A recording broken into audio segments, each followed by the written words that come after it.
Accredited investor. Friends, let us see the definition of accredited investor.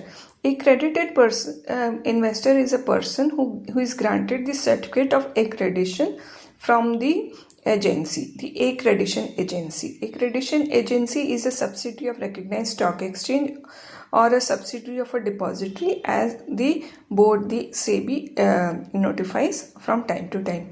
Okay, this certificate is granted to an individual, HUF, family trust or a sole proprietorship if it has annual income of at least 2 crore rupees or the net worth of at least 7 crore 50 lakh rupees, out of which 50%, that is not less than 3 crore 75 lakh rupees, should be in the form of financial assets, or annual income of at least 1 crore rupees and minimum net worth of 5 crore rupees, out of which not less than 2 crore 50 lakh rupees are in the form of financial assets.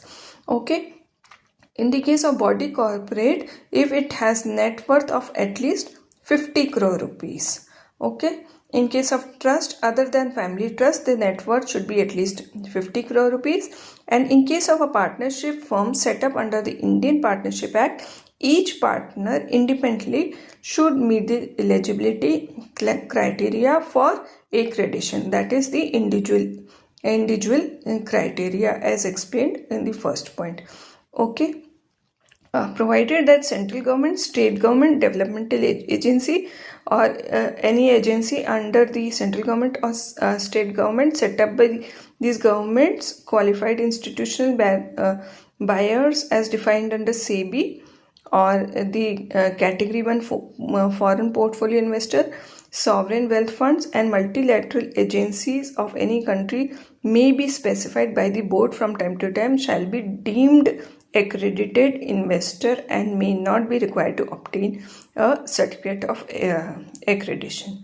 Okay, so in these cases, like central government, state government, development agencies or any other agencies under these government or qualified institution buyers, as the SEBI may specify, the foreign portfolio investor may not need this certificate of accreditation.